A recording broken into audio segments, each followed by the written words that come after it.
የቻይና መንገድ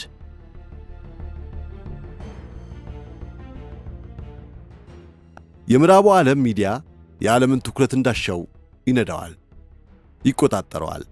አጀንዳውን ከምዕራብ አገራት የተቀበለ ሕዝቡን ዓይንና ጆሮ ወደ ተፈለገ አቅጣጫ ያዞረዋል፣ ያሽከረክረዋል። የራሽያና ዩክሬን ጦርነት፣ በጋዛ የእስራኤልና ሐማስ ፍጅት፣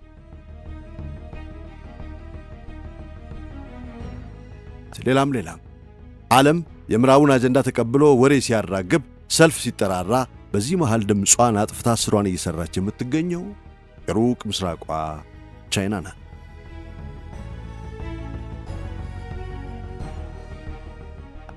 ቻይና የጀመረችውን የቤት ሥራ አጠናክራ እየቀጠለች ትገኛለች። የተቀረው ዓለም በጦርነት ስጋት ውስጥ ሲዋልል የዓለምን ሥርዓት ከመሠረቱ የሚቀያየር እርምጃዎችን ቻይና እየወሰደች ትገኛለች። ባሳለፍናቸው ቅርብ ወራትም የፈጸመቻቸው የንግድ ውሎች ይህንኑ የሚያሳዩ እንደሆኑ እየተጠቀሰ ይገኛል። በሻንጋይና ቻይና የተደረገው የንግድ ፎረም መላ የአፍሪካ ሀገራት በግንባር ያገናኘ ሲሆን ለ3 ቀን በቆየው በዚህ ጉባኤ ላይ ትላልቅ የንግድ ስምምነቶችም እንደተደረጉም ተገልጿል።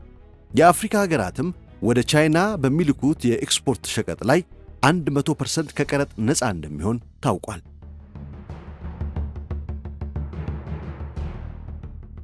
ይህ ለአፍሪካ ሀገራት የተሰጠው የ100% ከቀረጥ ነፃ ዕድል በዓለም ታሪክ ታይቶም ተሰምቶም የማይታወቅ እንደሆነ ብዙዎች እየገለጹት ይገኛሉ። የፖለቲካ ተንታኝ የሆነው አርናውድ በርትራንድም ሁኔታውን እንዲህ በማለት ነበር የገለጸው። በዛ ጉባኤ ላይ በሆነው ነገር አለመደመም አይቻልም። በሰላማዊና የጋራ ጥቅምን መሠረት በሚያደርግ መልኩ 100% ከቀረጥ ነፃ የማይታመን ዕድል ነው። አፍሪካም ይህን ዕድል በሚገባ ትጠቀምበታለች ነበር ያለው። ቻይና የፈጸመቻቸው እነዚህ ሁለት የንግድ ውሎችና ስምምነቶች አሜሪካ ከምትከተላቸው መንገዶች አንጻር ፍጹም በተቃራኒው የተሰለፉ መሆናቸውንም በግልጽ የሚያሳይ እንደሆነ እየተጠቀሰም ይገኛል። አሜሪካ የጦር መርከቦችንና ባላስቲክ ሚሳኤሎች ወደ ፐርሺያ ገልፍ በመላክ በእስራኤልና ኢራን የተካሄደውን ጦርነት ላይ ነዳጅ ስታርከፈክፍ፣ በዛ ወቅት ወደ ስፍራው ያቀኑት የቻይናው ፕሬዝዳንት የሺጂፒንግ ጉዞ ግን ግጭትን ከማባባስ ይልቅ ትብብርን ለማጠናከር መሆኑ ሲታይ የሰውየውን አስተዋይነት የሀገራቸውንም ቀና መንገድ ያሳየ ሆኗል። በቻይናና በሴንትራል ኤሽያ ሀገራት ጉባኤ ላይ ለመገኘት ወደ ካዛኪስታን ያቀኑት ሺጂፒንግ ከ5 መካከለኛው ኤሽያ ሀገራት ጋር የፈጸሙት የንግድ ውል ሁለተኛው የቻይናን ትልቅ ጥቅም የሚያስጠብቅ ስምምነት መሆኑ ሲገለጽ፣ በአካባቢው ላይ የቻይና ቦታም ትልቅ ተጽዕኖ የሚያሳድር መሆኑ ተገልጿል።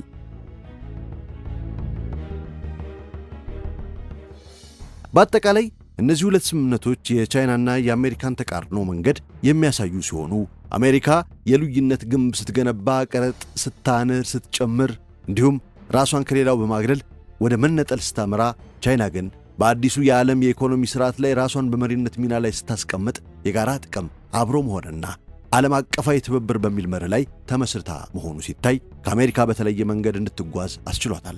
ቻይና በዓለም አቀፍ ደረጃ አንድ ግብ እንደሰነቀችም ተጠቃሽ ነው።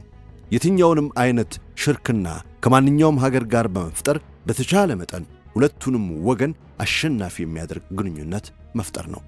የቻይና መንገድ በእውነታ ላይ የተመሠረተ ወይንም ፕራግማቲክ አይነት ሲሆን የአይዲዮሎጂካል ንትርክ ላይም ሆነ ፖለቲካዊ ልዩነት ላይ ምንም የሚያገባት ነገር የለም። ከዛ ይልቅ ቀጥተኛው ምርጫቸው ድርድር ነው። ለአንተ ይህን አደርጋለሁ፣ እኔ ደግሞ ይህን አገኛለሁ፣ አበቃ። ይህ የቻይና የግንኙነት አቀራረብ በጣም ተግባራዊ ሲሆን የቻይናን ተጽዕኖ በዓለም ላይ እንዲጨምር ትልቁን ሚና ተጫውተዋል። በ2025 የተደረገ አንድ ጥናት እንዳሳየውም በፊት ከነበረው ይልቅ አሁን ላይ ለቻይና ያለው ምልከታ እየጨመረ ሲሆን ከአሜሪካ በላይ ተቀባይነት ማግኘትም እየቻለች ትገኛለች።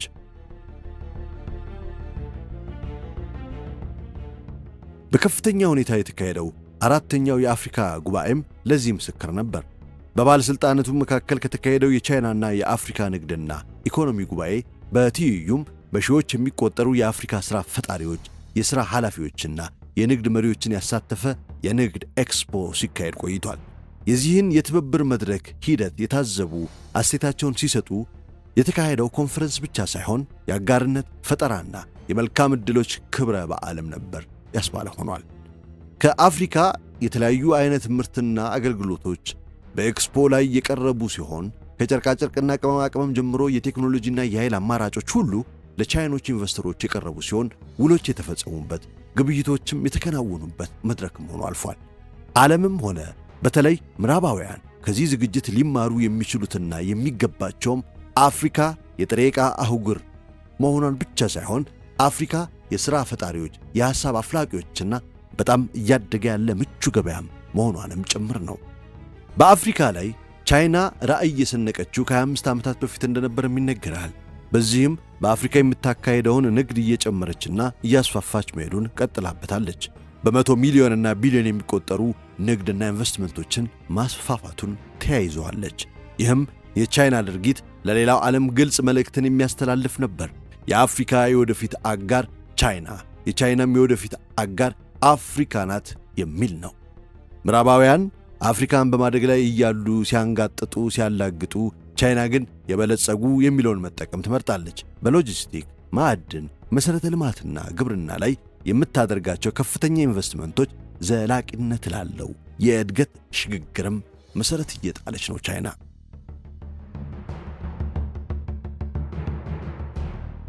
በቻይናና ከ50 በላይ ከሆኑ የአፍሪካ ሀገራት ጋር የተደረገው ስምምነት በቃላት ሲደነገግም ይህንኑ ያሳይ ነበር። የደቡብ ንፍቀ ክበብ መነሳትና እያደገ መምጣት ዘመኑን የዋጀ ብቻ ሳይሆን መጪውን ያሰመረ የመሆኑ ማሳያ በመሆኑ በሚገባ ተስማምተናል። ቻይናና አፍሪካ የደቡብ ብሎክ ወሳኝ አባላት ብቻ ሳይሆኑ ከዓለት የጠነከሩ የደቡብ ንፍቀ ክበብ ኃያል ናቸው። ለዓለም ሀገራት በጠቅላላው በተለይም ለደቡብ ብሎክ የምናደርገው ጥሪ በመጪው ለሰው ልጅ ሁሉ የሚተርፍ ዓለምን እየገነባን በመሆኑ አብራችሁን እንድትሳተፉ የሚል ነበር። የምዕራቡ ዓለም የጦርነት ነጋሪት በሚጎስምበት በአሁኑ ወቅት ቻይና መጪውን ዘመን እየገነባች ሲሆን፣ አፍሪካም ከዓለም ሁለተኛው ትልቅ ኢኮኖሚ ላይ በቀጥታ ተሳታፊ የሚያደርጋት ይሆናል። ለ10 ዓመታት የአፍሪካ ሀገራት ፍትሐዊ የሆነ የዓለም ገበያ ላይ የመሳተፍ ዕድሉን ለማግኘት ሲታገሉ ቆይተዋል። የምዕራቡ ሀገራት አደገኛ የንግድ ቅድመ ሁኔታንና ከፍተኛ ቀረጥን ሲጠሩ በመቆየታቸው የአፍሪካ ምርቶች ወደ ገበያ ለመግባትና ለመፎካከር ፈጽሞ በሚባል ሁኔታ ያልቻሉበት ነበር። ይህ የምዕራባውያን ሥርዓት የፈጠረው ሁኔታ አፍሪካ ግፋቢል ጥሬ ዕቃዎችን ከመላክ በማይዘልና በጋራ ተጠቃሚነት ላይ ባልተመሠረተ ግንኙነት የተገደበች አድርጓት ነበር።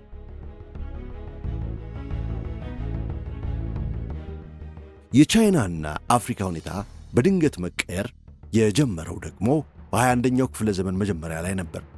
በ2000ዎቹ መጀመሪያ ላይ አሜሪካ ቁጥር 1 የአፍሪካ የንግድ አጋር ነበረች። በወቅቱ የአፍሪካና የቻይና የንግድ ግንኙነት በጣም ውስን ሲሆን በዓመት ከ14 ቢሊዮን ዶላር የሚዘል አልነበረም። በፍጥነት እያደገ በመጣው የንግድ ግንኙነት ዛሬ ላይ ቻይና ከአፍሪካ ሀገራት ጋር ሰፊ ግብይት ስትፈጽም በዓመት 290 ቢሊዮን ዶላር እንደሚሸፍንም ሪፖርቶች ይናገራሉ። በዚህም ባለፉት 25 ዓመታት ብቻ ከ2000% በላይ የጨመረ ንግድ ቻይና ከአፍሪካ ጋር ፈጽማለች። በምዕራቡ ዓለም የጥሬ ዕቃ መቦጥቦጫ ወይንም የእርዳታ ማራገፊያ ተደርጋ የምትታየው አህጉራችን አፍሪካ በቻይና ዘንድ ያላት ስም ግን የመጪው ዘመን የንግድ አጋር የሚል ነው። ይህም ለአፍሪካ ወጣቶች ተስፋን የሰነቀ ያደርገዋል።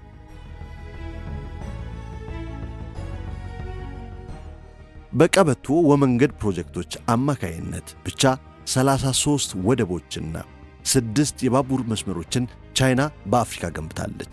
የአፍሪካ ሀገራትም በጥሬው የሚልኩትን ምርት እሴት በመጨመር ማምረት የሚችሉበትና ሰፊ ገበያም ከወደ ቻይና የሚጠብቃቸው ስለመሆኑ ይነገራል። ለዚህም ይመስላል ከቻይና ውጪ እንደዚህ አይነት ዓላማ ሰንቆ ወደ ገበያ የገባ ሌላ ሀገር አይኖርም ያስባለው። በአሁኑ ወቅት መሠረታዊ የሆነ የኃይል አሰላለፍ ለውጥ በዓለማችን ላይ እየተካሄደ ይገኛል። ይህን ማንም የማይከደው ሐቅ ነው። መጪውን የዓለማችን ኢኮኖሚ በመሳሪያ የበላይነትም ሆነ የማዕቀብ ጋጋታ መሪውን የሚወስነው አይሆንም። የተፈጥሮ ሀብትን የተቆጣጠረና ግንኙነቱን ያሰመረ የወደፊቱ ኃያል ነው። ይህንን በሚገባ እየተወጣች ያለችው ደግሞ ቻይናና ቻይና ብቻ ናት። የሳሎን ዓለም ቤተሰቦች ከእኛ ጋር ስለሆናችሁ እናመሰግናችኋለን። ዩቲዩባችንን ላይክ፣ ሰብስክራይብ እንዲሁም ሼር ብታደርጉ እንወዳለን።